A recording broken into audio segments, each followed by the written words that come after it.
Rise and shine, it's a brand new day. Ken can take the stage, ready to play. Weekdays at 10, the cars and the scene. Coffee in hand, they're living the dream. Aggression in their voice, got the whole town awake. Bringing fire to the mic, make no mistake. Shows in the corner, spitting out facts. Dropping truth bombs, ain't holding back. Ken in the morning, feel the heat. From 10 a.m. CST, can take a seat. We live and loud, that break in the mind. Light up your speakers, crank up the sound. They're talking about life upside down. Opinions exploding like a sonic blast. In the studio, they're built to last. With passion and grit, they engage and ignite. Every single week, they're a force can't fight. From sports to politics, This is a Huddle Sports Network broadcast. You can find us on Roku TV, Amazon Fire TV, Facebook, and of course YouTube. Get all your NFL news here first. Well, good morning there, everybody, and welcome to Ken and Joe in the morning. What's up there, Fred? Good morning. Oh, how you doing this morning there, Joe? Pissed off. Oh? Yeah, dude. I come out of my house to get in my car, and someone backed into my car, and just off. Nothing. Oh my God.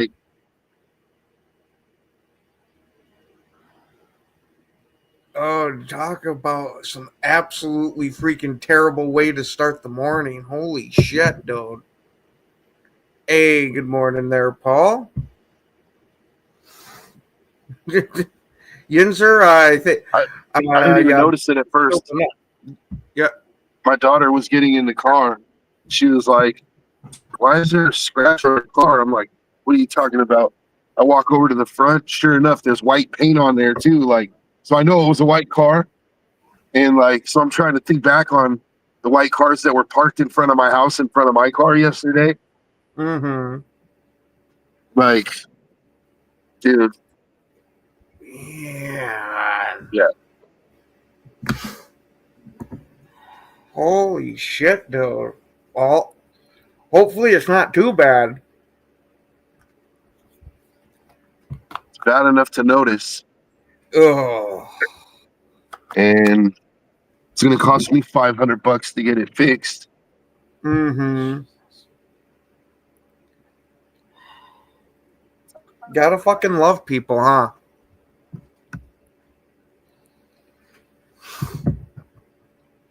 Well, we do have our selves a game tonight. We've got the 2-5 Ravens taking on the 2-6 Dolphins.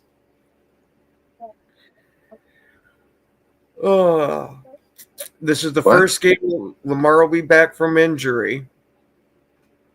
Yeah. We're expecting to see the Ravens continue the turnaround that they had after their win from Chicago, or was that just a blip in the radar?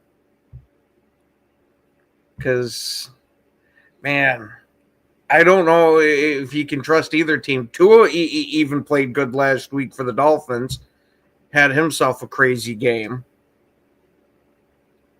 which I definitely wasn't expecting out of him this year with them circling the drain.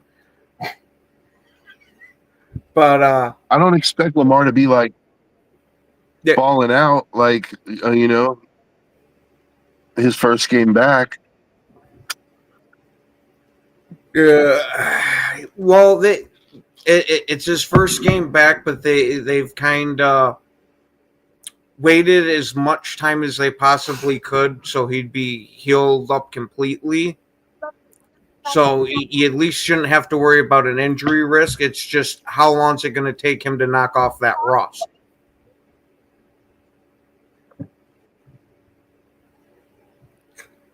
Yinzer, I'd like to think that the Ravens are going to smash the Dolphins, but with this year and these two teams, I have absolutely no idea what the hell is going to freaking happen with this one.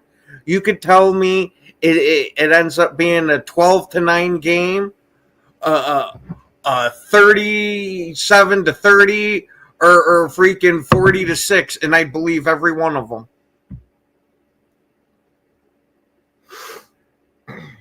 Yeah. I was just looking at the Ravens schedule this morning, and they've got like maybe 2-3 games that seem like they're difficult.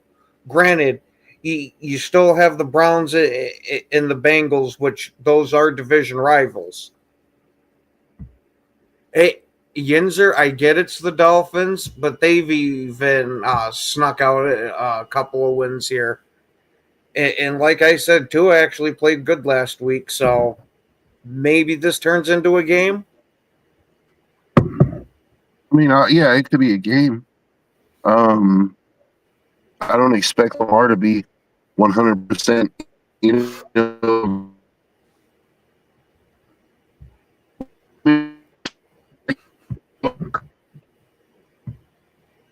Oh, we're doing there, Mitch.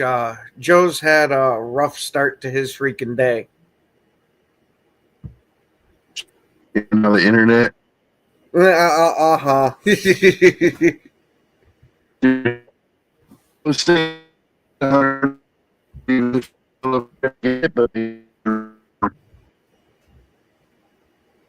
You know, I saw an interesting thing in the this morning.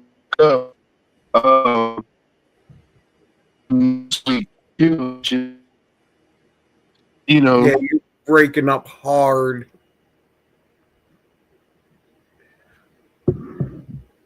Well, Joe's internet connection's coming back. Bear down, Mike. I absolutely think the Panthers game could possibly be a trap game.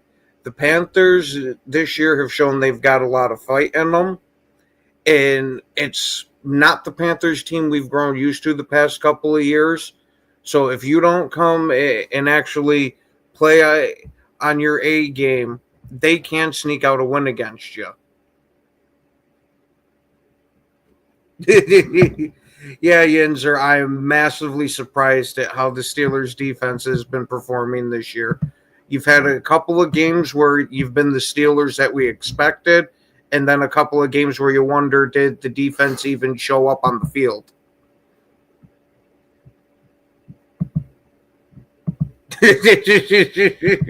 Man, I don't know if anything's as bad as that Cowboys defense.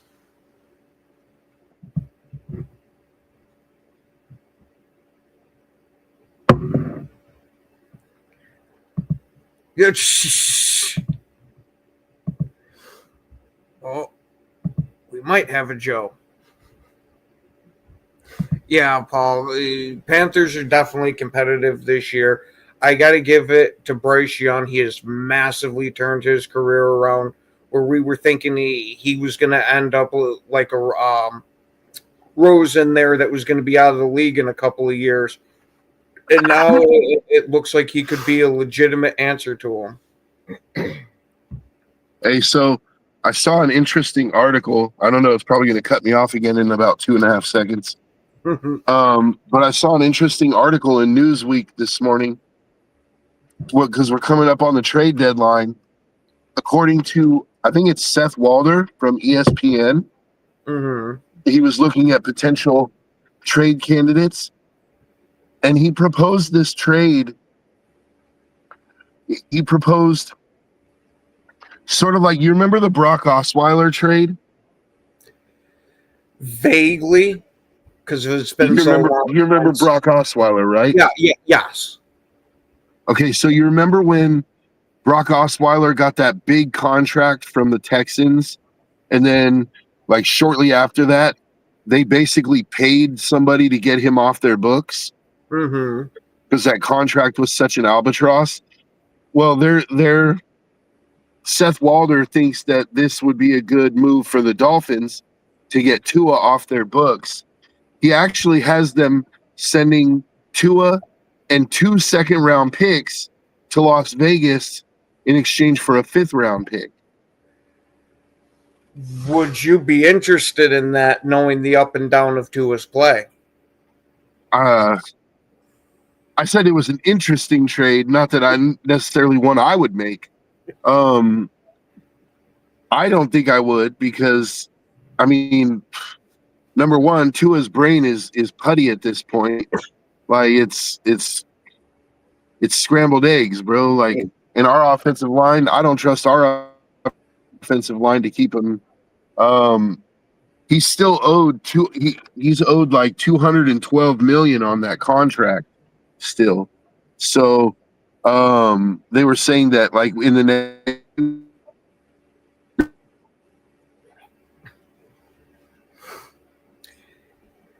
And we lost it. tweaks, let's say, he would have $7 million.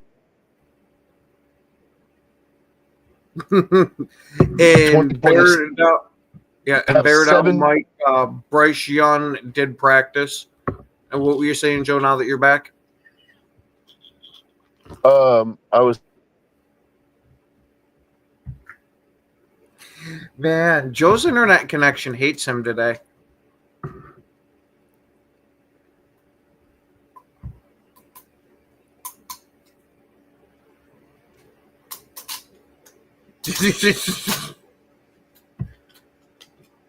Oh God, Doran, why do you hate the Raiders so much to wish Caleb Williams on them? Oh.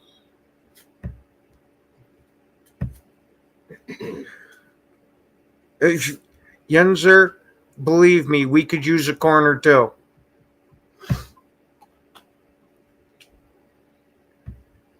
Oh, there you go, Fred.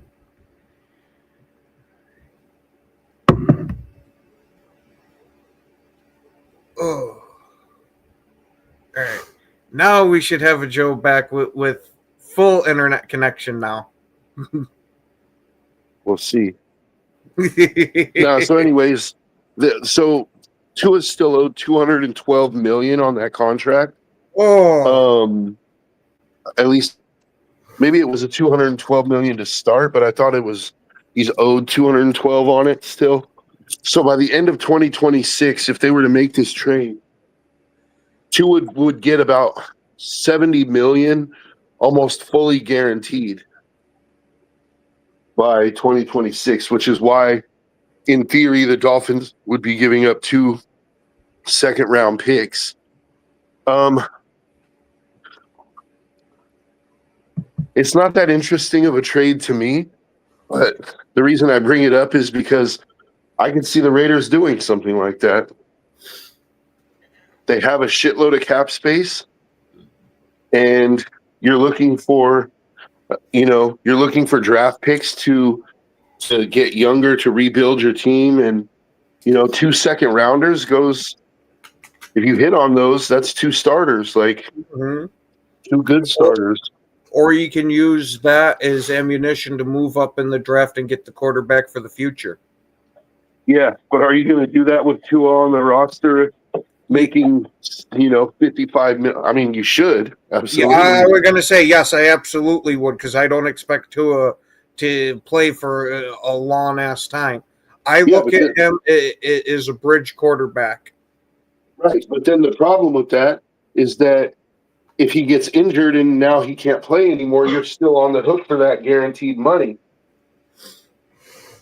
Yeah, unfortunately, with the Raiders, you're almost in a shit situation no matter where you go, because Geno's has shown that he's going to suck there for Vegas almost no matter what.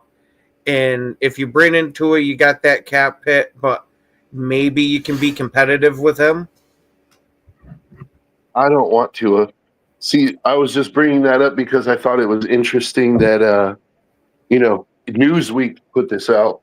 Mm-hmm. Another candidate was they said that it's possible, or that basically A-Rich goes from the Colts to the Raiders. That the Raiders invest a pick to get Anthony Richardson from the Colts because it's obvious Daniel Jones is the guy there. Now that one intrigues me a little bit more, only because, like, A-Rich has sucked, but at least it's not, Tua's contract. Like, you could get the guy pretty. He's on a rookie contract, and I mean, he really hasn't earned a bigger contract I than was that. gonna So say, yeah, he's cheap as shit, but there's a huge difference between him and Tua. Tua can actually play as a quarterback. Granted, not a great one, but that's more than Richardson's shown. yeah, but there's been guys like Richardson before who they had the physical tools, but just couldn't put it together for whatever reason in their first location, and they end up turning it around in another location. I'm not saying that he's going to be one of those. I'm just saying, like, it's worth the lottery ticket to me, as long as we're not giving up too much compensation. Do you think Pete Carroll and Chip Kelly would be the guys to turn him around though? That I think's the whole crux of it. Yeah, absolutely. You're right. It's the crux of it. Like, do I think they could? I don't know. But it's not about if I think they could. It's does Mark Davis and Tom Brady think they could? Like, one thing I will say is having Tom Brady in that building definitely helps. Like, if Tom was so inclined, he could go and he could take this kid under his wing and teach him a few things. If Tom Brady was a normal owner, I'd give you that. But with him doing the announcing shit, it's not like he's in the Raiders building all the time. He's only there super occasionally with having to do all this traveling for the I games. agree. But guess what? During the off season, there is no going to, there's no games for him to call. So almost what you're saying, if I'm getting it, would be to trade for him now, but almost sit him this year until you can let Tom Brady get a crack at him. Yeah, I'm saying this year is pretty much a wash anyway. Like, you ride Geno into your top 5 pick, you get your quarterback of the year, and then like, think about it this way: next offseason after the draft, you have your new quarterback in the building, and you have A-Rich, and you have Tom Brady there all offseason potentially, like, to treat it sort of like a quarterback camp. And Yeah, yes, but would you really want them trying to develop two quarterbacks at the same time? yeah, because then one of them's got a hit. You hope one of them hits. Remember the old adage in the NFL: if you have two quarterbacks, you have zero. Yeah, but so here's the thing though. The rookie shouldn't be expected to start right away. So it's like, if I'm working with two quarterbacks, I'm like, okay, A-Rich, this is your year. We're going to see what you can do. And the rookie's going to sit. If A-Rich does good, he earns another year. You know what I'm saying? And that way the rookie gets to sit for a couple years. If A-Rich doesn't do good, then okay, the following year you start the rookie. But either way, you saved your rookie a year of getting beat to shit, number one, and he gets to sit and learn what not to do from Anthony Richardson. Now, what would be the difference between having Anthony Richardson go out there and be quarterback next year for you versus just letting Geno run it again and letting him take the beating while you develop the kid under him? Because for me, Geno is too much of a risk taker. Like, I like a risk taker, I like a gunslinger, but what I don't like is a guy who's going to throw it into triple coverage every single time. Like, it's not for me. I think Richardson, he's had turnover issues, like, but it's mostly been like, it hasn't been the same with him. He's not consistently throwing it into triple coverage. It's just, maybe there's something that can be worked out. Maybe it's his mechanics. Maybe it's just like nobody's actually, like, taught him, like, hey, look, you can't throw the ball like this in this situation. Maybe he trusted his arm a little too much, like, who knows what the situation is. But either way, he'd be cheaper than Geno. And I mean, like I said, what's the worst that's going to happen? Like, Anthony is absolutely garbage and we go get another top 5 pick and we already got our quarterback? Oh no. You mean we get to pair a top flight offensive lineman or wide receiver with that quarterback? Like, or trade that pick and build up a super roster. So yeah, dude, I'm not, to me, it's very low risk and who knows on the reward. I'm not going to say it's high reward. It's potentially decent reward, or it's no reward. Joe, it's the mystery box. Yeah, but you're okay. It's sort of the mystery box, but I don't agree 100% because it's not like, who knows, it could even be Geno Smith. Like, well, I was going to say, you never know. It could be a Geno Smith. And what is up there, broski? Ben, Joe, good morning, guys. Good morning there, broski. What do you think? What do you think about the potential of the Raiders signing, trading for Anthony Richardson and using him as almost the quarterback to take the beating for next year while you develop whoever ends up being the rookie quarterback? Well, I mean, Anthony Richardson, to me, he was the worst starting SEC quarterback I've ever seen play in the SEC. He went till about week 8 before he actually had more touchdowns than interceptions. So it might have been week 9 and when he was in college was last year. I mean, he threw it like a 53% completion rate in college. Yeah.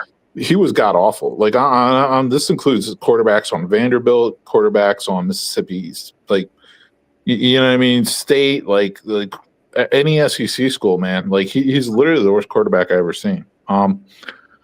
That being said, he's a physical freak in nature. He obviously won the underwear Olympics 2 drafts ago or 3 drafts ago, however long ago it was now. Mm-hmm. And I mean, Geno's obviously not the path forward for the Raiders. Is there any hope for Anthony Richardson? I don't know. Most likely not. I mean, you have to be a good quarterback to play quarterback in the NFL. Sounds weird. Sounds kind of like a cop out, but you really do. Like, there's guys all shapes and sizes that can play quarterback in the NFL. Some have good arms, some don't, and it really just comes down to if you have the skill set to do it. I don't think arm is his problem, though. I don't think arm strength is his problem. Yeah, but there's all the other factors. It's just like, I think it's between the ears. Like, to be honest with you, yeah, and that's where I'm getting at. Like, so just hear me out real quick, broski, and then you tell me, because I'm not saying like that the dude is our future. I'm saying if we could, the Colts might be willing to part with him fairly cheap since they hit on Daniel Jones. Yeah, if we could get him in the building fairly cheap and draft a quarterback in this next coming draft, because I'm pretty sure Geno's going to take us to a top 5 pick, then all of a sudden in the offseason, Tom Brady doesn't have all these broadcasting commitments. So he could really be in the building, and you could potentially have like a Tom Brady quarterback camp for 2 quarterbacks all offseason. And then you let Anthony Richardson play that year so that your rookie doesn't have to start.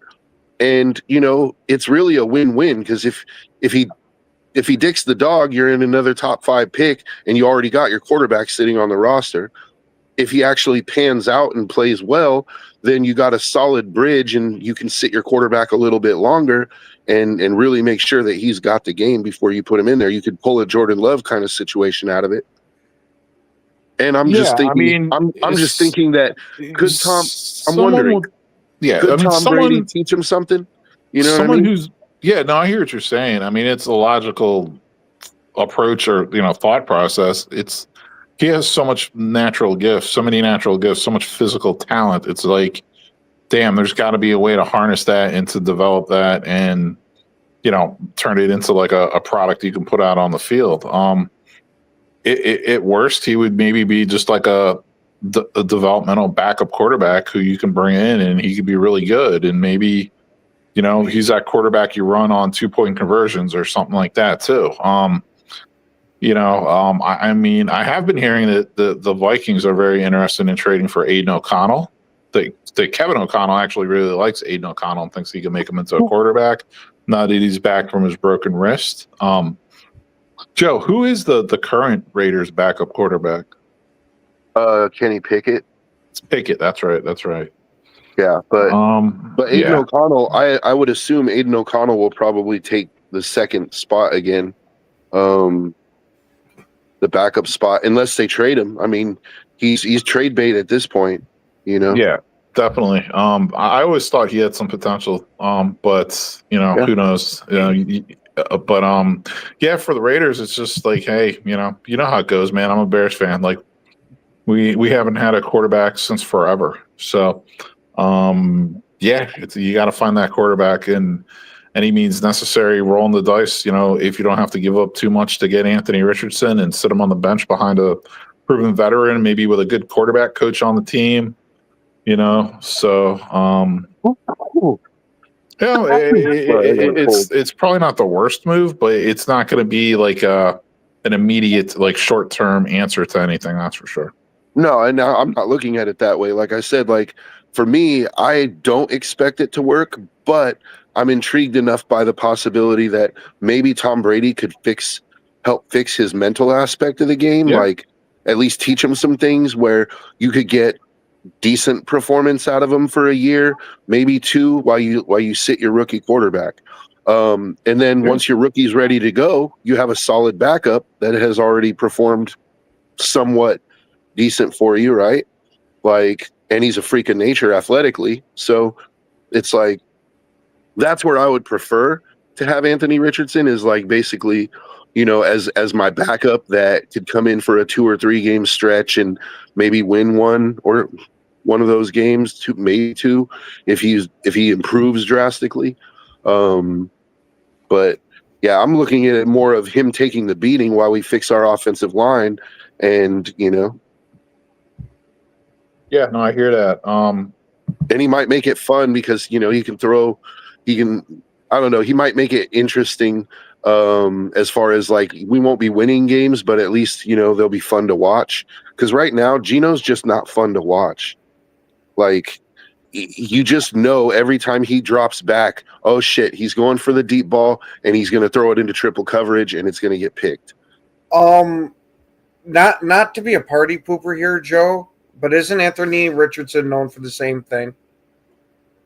Because I've seen a lot of plays where he just hucks that sumbitch with his cannon arm, and it is thrown it almost directly to the other team. Yeah, but Anthony Richardson is what number year is he in the league right now? Like 4? Like, Geno Smith is 35 years old. That can't be coached out of Geno. I'm not saying it can be coached out of A-Rich. I'm just saying it's possible that it could. It's possible that maybe Tom Brady could coach that out of him. Like, hey, dude, stop throwing into triple coverage, dummy. Like, take what's underneath, take this, take that. It's possible. I think it's more possible that you could, that saying, you can't teach an old dog new tricks, right? Like, so it's more possible in my mind that you could teach Anthony Richardson not to do that than it is that you could coach that out of Geno, is what I'm saying. Because Geno's always been that way, and I don't see it changing. It's where he's both found his success and found his failure, and I think he's just sticking with that. And so I'm more intrigued. That's basically what I'm saying, is I would rather watch Anthony Richardson go out there, because at least it's like, you don't really know what you're going to get at this point, Like with Geno, I know what I'm going to get. I'm going to get 3 interceptions and we're going to lose the game. Now, I've also heard a rumor that the Raiders had called the Giants trying to get Jameis Winston, and they pretty much told the Raiders that there's no way they're moving on from Winston, but they would trade him a Russell Wilson. Would you be interested in that for a stopgap? Not only no, but fuck no. Like, that'd be like, hey, we got a perfectly good used Nate Peterman here for you. Like, No, I'm good, dude. Thanks. Did I'm you good. guys happen to catch that Andy Dalton performance on Sunday? No. Hey, Wow. so, but Broski, did you hear earlier when I was saying Newsweek came out with an article where they Seth Walden, it's Seth Waldron or something like that. He's from ESPN. He basically proposed this trade where the Dolphins send Tua and 2 second-round picks to the Raiders in exchange for a 5th-round pick, basically so they can offload Tua's contract. Now, I'm less interested in that trade than I am in the Anthony Richardson trade, but I'm just, Whoa, pointing did out you your. say Tua and 2 second-round picks? Yeah, they give the Raiders 2 second-round picks because to take on that contract, essentially. I mean, and he's essentially getting paid like what, $50 million a year, right? Yeah, and the Raiders have the cap space to absorb that. They have Yeah. $100 million this year and 174 in 2026 I mean, it's or crazy. 2027. It's crazy. I'm not a Tua fan. Me neither. I don't really think he's a bad quarterback though. Is he way overpaid? Yeah. I mean, he could join the club, but I mean, in this day and age, man, 50 mil is what you're paying for a starting quarterback. I mean, it is what it is. Like, I would honestly, out of everything you mentioned, that would be the most attractive thing for me if I was a Raiders fan. I would actually say do it. Why not? It's better than having Geno Smith, or it's better having than Russell Wilson. It's better than having to try to trot Anthony Richardson out there. It's better than trying to trot Jameis Winston out there. That's my 2 cents on it. I think that actually looks like respectable. I think that would actually be a good trade for the Raiders. For me, the second-round picks makes it somewhat attractive because that's potentially 2 starters that you could add to your offense or your defense. But like the Raiders' offensive line has not been playing well this year, and so I just don't have any confidence that they're going to be able to keep Tua upright. And with his injury history, like I could just see Tua playing about 4 games for us, and now we're stuck on a contract paying him for the next 4 years. Yeah, especially with the offensive line that you guys have, I wouldn't feel too confident trotting him out there. Yeah, I mean, but that's what those 2 second-round picks are. I mean, that's like a center and a right tackle, or a stud guard and a tackle or something, So, yeah, well, yeah. Actually, I mean, you're because the Raiders would still have their own second-round picks. So, if you were to really focus on that offensive line in this upcoming draft, like use both your second-round picks on a guard and a tackle, or on a guard and a center, like. There you go, Joe. Dorn brings up one for you. Would you take a Kirk Cousins? I mean, he's better than what else is available out there, but I wouldn't want. But is he? I don't understand the Kirk Cousins love people still have. So look, last year, Ken the Bear fan is really on this hype, and I was not one of those people that was on the hype. But I went and looked at it last year. Actually, Cousins was performing pretty well until he got injured against the Saints. He got benched after he got hurt, and he was playing hurt, and he started throwing picks and started, not playing well. But up to that point, he was playing pretty well, and that was like up till about 8 or 9 games in the season. So I think he still has something in the tank. I just don't want to pay him $50 million a year to find out. Yeah, if we could get him on a reasonable contract, and by reasonable I mean somewhere like Geno Smith's contract, I think he would be an upgrade over Geno at this point in the short term. Most likely, yeah. I mean, and two, obviously, everyone knows he's one more hit away from becoming a vegetable, possibly. But I mean, I don't know. Like it seems like a lot of players are like that anymore. Yeah, I don't know. I just Kirk Cousins' arm talent really isn't there anymore. I mean, he knows how to play quarterback. Tua at least has a snappy little arm still, in my opinion. But hey, what do I know? It's a tough situation. It wouldn't be the worst move to trade for Cousins. It wouldn't be the worst move to trade for Tua if you're getting 2 second-round picks with him. Yeah, if I'm that is it without the second round picks, I'm good. Oh no, yeah. I wouldn't even honestly. I would be like, yeah, let's make a move for Cousins. Yeah, like Yeah. I wouldn't mind having Tua because I think he when he plays well, he's pretty good. He has but he has those moments in every game. You know, like every game, there's that Tua moment where he throws a bad pick or he fumbles the ball, and I don't know at this point if you can coach that out of him. Like, I think that's just him because I've said it multiple times. Tua has thrown some of the prettiest football passes I've ever seen, and has thrown some of the absolute worst too. And it just so happens that the worst passes I've seen from him seem to come at the crucial time in games. So yeah. so it's So, not so let only me ask that. you. Yeah, it's not only that you're dealing with moronic play occasionally, it's at crippling moments. So let me ask you this: like, you remember the old Seattle team with the Legion of Boom, right? And Russell Wilson when he first started. Like, do you think that if the Raiders were to trade for Tua, that they could sort of make not necessarily make the Legion of Boom happen again, but do you think that they could use Tua in a similar way do you think Pete Carroll could use Tua in a similar way that he used Russell Wilson? No, I do not think Tua can put up with the running ability that Russell Wilson had early in his career. That if he exposes himself to that many runs during the season, he's going to end up in that nursing home quicker than we expect. Mm-hmm. Yeah.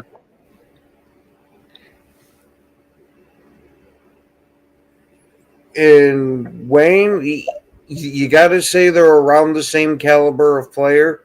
Granted, Parsons has better numbers so far this year, but they're relatively the same type of player. That's why they got paid around the same.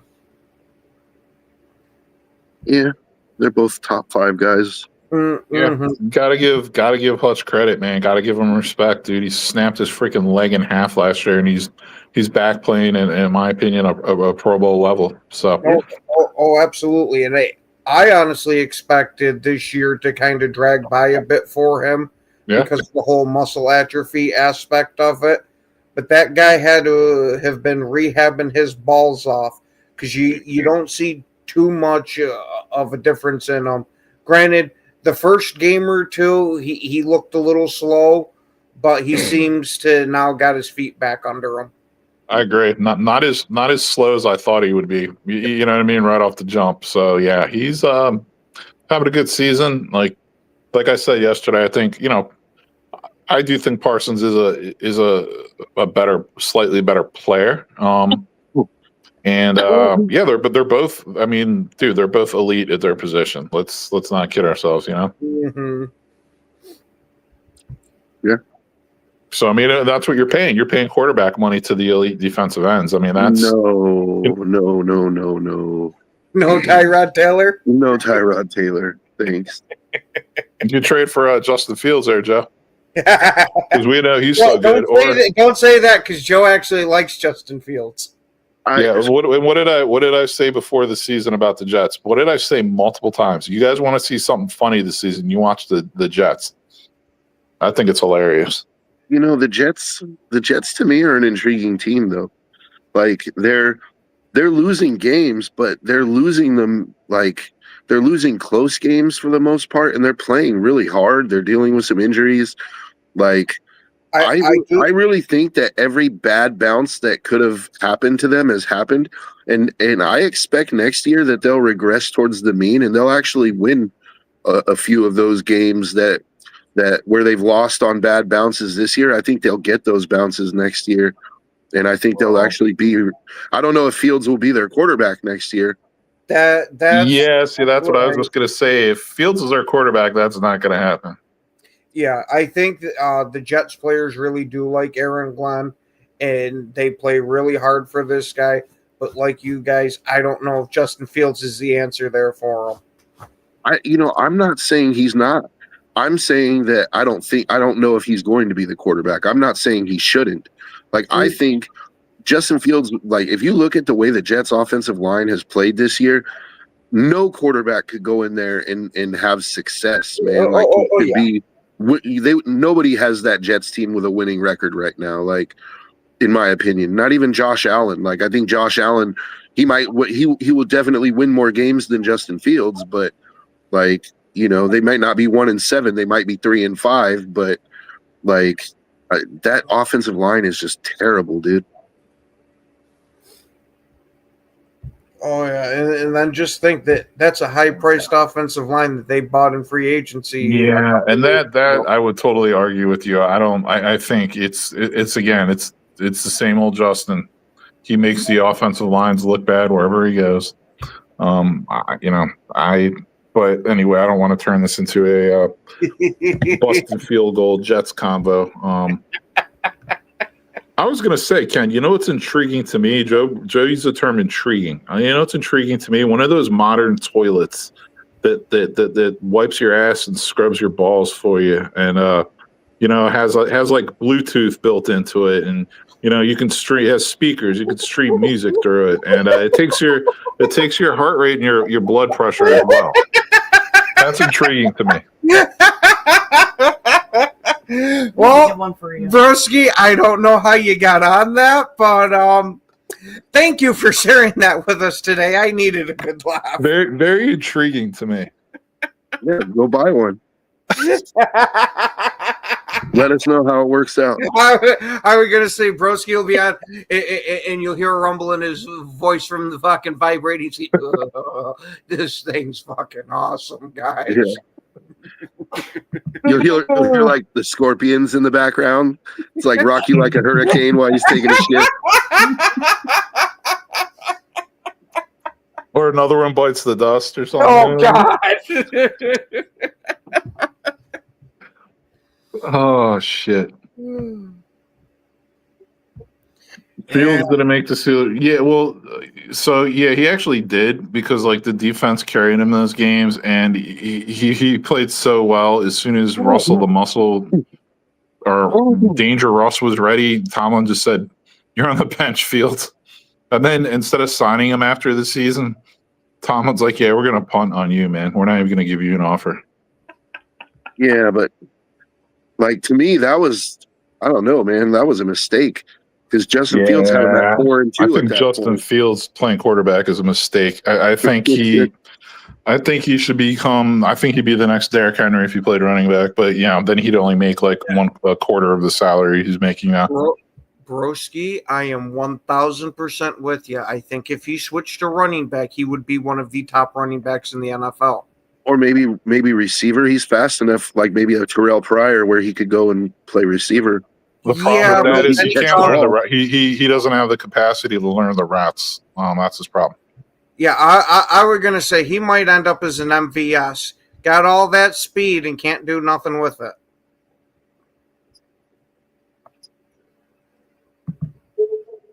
Cause shit, it was real nice seeing MVS go one down that field, but hey, Joe, he dropped it. It ruins it. The Raiders could trade for Mitch Trubisky. Is he still in the league? He doesn't seem to do well. Joe, I'm kidding. He doesn't seem to do well anywhere but Buffalo. I'm not. I wouldn't wish that on any team. I wouldn't wish him on any team. Honestly, if we're talking about quarterbacks, I'm really intrigued by the kid from Oregon, Dante Moore. Like, I know this is his first year starting. So I kind of want to see him go back to college and get another year at least under his belt. But he shows me some interesting traits. Dude, I'm not even joking though. I hear you. I hear what you're saying. I'm just stuck on like quarterbacks for the Raiders right now. That's all I'm thinking about. And that's what I'm thinking about. It's like, if we're going to end up with a top 5 pick, give me Dante Moore. Like, bro, maybe it's just because he played against the Bears, but that Tyler fucking Huntley kid, like, he could probably be a bridge quarterback for a year or two for you. He actually has some potential, dude. Like, he actually does. Like he actually does. Like I don't know, man. Like he's learned a thing or two being in Baltimore. I'll tell you that right now. Well, wasn't it Miami or something he went and played with in between his stints of Baltimore, and it only seems like he does well in the Baltimore offense? Yeah. Yeah, no, it does. It does seem like that. Like it seems like something about being in Baltimore is bringing out, like, maybe it's just the system's right, whatever the case may be. Maybe he just finally is in the league long enough and everything's starting to click. I mean, it seems like there's like a 5-year, 6-year thing now for a lot of quarterbacks. They don't actually turn it on until like year 5 or 6. And Yinzer, yes, I can name the last good Jets quarterback, Chad Pennington. Sir Chadwick of Pennington. Yes. I actually liked him, even though I give the guy shit. He was an insanely accurate quarterback. He just had a wet noodle for an arm. I mean, Mark Sanchez had some success with him too. I'm not saying he was a great quarterback, but he got him to, Was it really him or that Jets defense that got them to those AFC Championship games? Well, that's a good point, but look, at the end of the day, like even Trent Dilfer won a Super Bowl. He didn't win it the way that other quarterbacks win it, but he didn't lose it for him. And so, I mean, there was a certain level of like he had to play at least. He had to at least manage a game, right? Like I kind of put Sanchez in that same thing. Like give him credit for managing effectively to not lose the games for them. I mean, granted, he had the butt fumble and all that crazy stuff. Granted, he's getting knifed by like 65-year-old truckers in alleys, but Well, that's after his playing career, and I'm pretty sure CTE probably has something to do with that. They always call. I mean, he was always known as Dirty Sanchez for a reason. Dirty Sanchez. Oh, I'm surprised that nickname made it out of New York because I've heard him referred to that around here, but nowhere else. Oh, dude, I've been calling him that ever since he was in college. Oh, Welcome to Broski's world. Another intriguing prospect is that dude from Vanderbilt. Like this year, he's undersized for NFL quarterbacks, but I mean, he's beating some top flight SEC teams, man. Like, it's What are we talking undersized here? Are we talking like Drew Brees or Bryce Young? like somewhere between there. Like he's like 5'10" or 5'11", and he's like 206 pounds. Yeah. Well, Okay, that kid on that quarterback on Indiana looks like he looks like a real legit prospect, man. It sounds insane. He transferred from Cal, right? He played for Cal last year. I believe he played at Cal a couple of years and then went to Indiana. But I mean, he's strictly a pocket passer. But dude, I mean, he looks the part. Like he's making Indiana number 2 in the country. Yeah, it's fucking Indiana. Like and the guy can't even run. He's a 6'5" statue with the rifle of an arm. Yeah, he's going to be a top 5 or 10 pick for sure. He might even go number 1. Like when you look at the quarterback class, I think Sellers. There's a chance Sellers goes number 1, but there's going to be a few intriguing quarterback prospects this year. I don't think any of them are like complete packages. They all have their strengths and their weaknesses. This is going to be an interesting quarterback class because you're not going to have a guy. I don't think they can. The pundits can come out this year and talk about a generational talent. It's going to be the first quarterback class in a while where they're like they don't have anybody that they can like pin that generational talent label on. And be honest, in my opinion, like. Well, they tried to do that with my buddy Caleb the other year, and we see how that's working out. Yeah, that's all. I don't think, but see, that's what I'm saying. I don't think any of these quarterbacks are even necessarily Caleb in college. Like so far, I mean, Fernandez is like you said, he's got Indiana like ranked number 2 in the nation, but he also, you don't do that by yourself. He has a team around him, obviously. Yeah. No, I mean, Joe, what you're saying is valid because I follow college. It's a tough year to grade these quarterbacks right now. I mean, and we're getting into November, and I'm still not really sold on anyone besides what is it, Mendoza or whatever from Indiana. So, yeah, I hear what you're saying. But like I said too, it's like, and I always say this, it's like, you don't like the quarterback that year, don't draft one. Like, build the rest of your team. Use the game plan that the Chiefs, the Rams, the Eagles, the Bucks, all those teams use their game plan.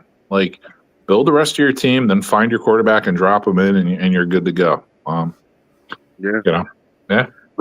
Honestly, I think that kid from Vanderbilt, he's projected to be like, because of his size, he's projected to be like a 6th or a 7th round pick. But I'm kind of intrigued by him. I think like he could be like that Brock Purdy kind of player. Like, he's like a super late round pick, but he actually turns into like a decent starter. Just the fact that he's beating top flight SEC teams, and Vanderbilt doesn't have like some juggernaut of a roster, dude. Like, dude, it's a crazy year for college football, man. There's a lot of teams that just are never in the top 10 that are in the top 10 this year. Yeah. Yeah. So it's gonna be interesting either way.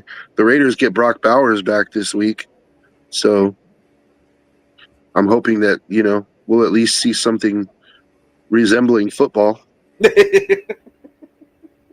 Joe, have you had a chance to watch any Bears games or pieces of Bears games lately? Yeah, I watched the Bears and Ravens. I mean, what is your take on Caleb? He's not a finished product for sure. Like, he has, I think he's gotten a lot better from last year in his decision making, but he's still like, I don't really know what to think of Caleb, because sometimes he'll be like rolling out and he'll hit a dude right on the sideline, like beautiful toe tap catch. And then other times he'll throw it right over that dude's head. And I'm like, how come you can't do that consistently? How come you can't hit that toe tap route consistently? Yeah. Like that fourth down play when they were down by 2 scores, and he had, I think it was Odunze. He had Odunze wide open in the back of the end zone, and he missed him by like 6 feet behind him. I'm like, bro,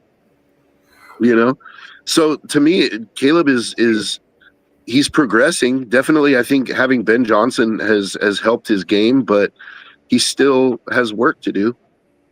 But I do see like a viable starter in him. Yeah. I'm losing. I didn't have too much confidence. You didn't hear me say I think he's going to be a top 10 quarterback at any point. Yeah. I just said I think I think there's a viable starter in there somewhere. You know what it is? It's just like, you see, if nothing else, you just hope the guy's efficient and accurate, and he's really not yet. And his completion percentage is down from last year, and it wasn't good last year. So he's just so fucking inaccurate. It's amazing to me. The one thing I will say though is he takes care of the football, man. Like, which is crazy because you see these wild ass passes, but he doesn't really throw a whole lot of picks. Like, well, it's hard to intercept the ball when it's going into the stands. Yeah, but I'd rather have the ball in the stands than in the defender's hands. Let me put it that way. Joe, I do hear you with that, but I've actually come to the conclusion what Ken is saying is a lot more accurate because like he's so inaccurate so often. Like, it's not even. He's just fucking. He's holding the offense back, in my opinion. And some of these penalties are still because like the offensive line can't sync up with his cadence, like because he doesn't have like a good consistent cadence yet. Dorn, he has 4 interceptions. We're 9 games into the season. Look at Geno Smith and then get back to me, bud. Right? Like, there are people with more interceptions out there. Like, I'm not saying again, you're not hearing me say he's an elite quarterback or that he even ever will be. I'm just saying, like, I think that there's still room to grow for him. I don't think that the Caleb you're seeing now is the finished product. And I'm not even sure that you'll get the finished product out of him. I don't know. Like, by now you should start to see, like,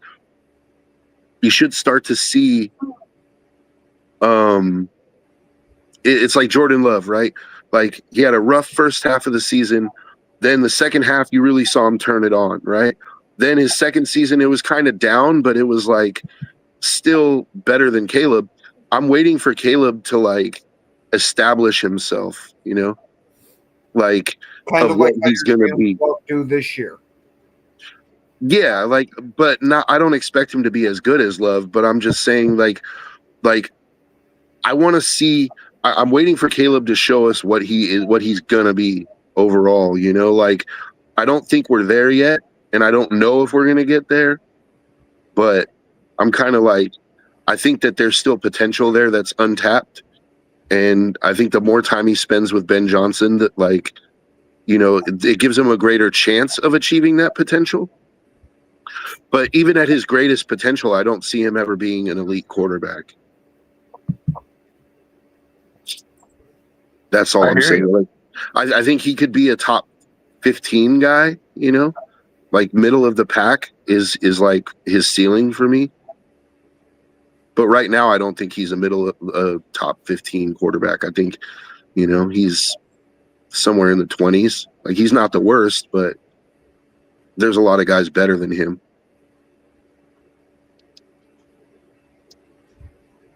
Yeah, I can agree with that take, Joe.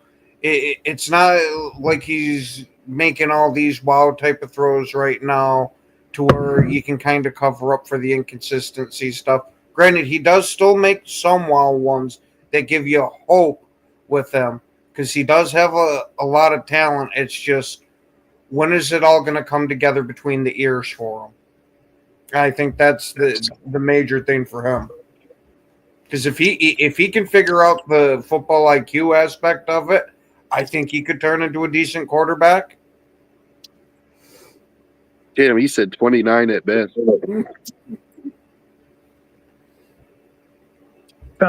29 at best, yeah. I was thinking somewhere around like the 22 to the 27 range, like, I mean, the only two quarterbacks I can say he's better than, and it's just because I watch these quarterbacks play a lot, are Justin Fields and Bryce Young. Like, that's about it. Like, I think Huntley on Baltimore is better than Caleb. Damn. I think both quarterbacks in San Francisco are better than Caleb. I think both quarterbacks in Atlanta are better than Caleb. I don't know if Mac Jones is better than Caleb. He's better. He's better. Hold on. I don't know that he's a better quarterback in a vacuum. I think he's better in San Francisco. Like, I don't. If you put Mac Jones on the Panthers right now, I don't think he's better than Caleb. I don't know. Maybe. Yeah, but they don't play in a vacuum. They play on the field, and on the field, I think Mac Jones is a better quarterback. But I think that you're kind of making a vacuum argument, though. Like, and I don't know if I necessarily agree, like, that Mac is a better quarterback in a vacuum. But right now, yeah, like, in San Francisco, he's found a system and a coach that works for him. Like, I was going to say, don't forget Mac Jones, his first year with the Patriots there, still had a pretty damn good year. It was just the years after that sucked. Okay, so the other quarterback I'll throw into that is Cam Ward. Like, I think he's better than Cam Ward, Justin Fields, and Bryce Young. Well, but Cam Ward, man, he came into a really shitty situation, dude. He might be better than Geno at this point. I'll give him that. And not just Geno. I think Cam Ward actually has potential. It's just the Titans are so bad. Like, they're really bad, dude. Yeah, and on that note, as John Dorn brings up, we are unfortunately at that time. We want to thank everybody for watching, especially thank you people that took the time to comment.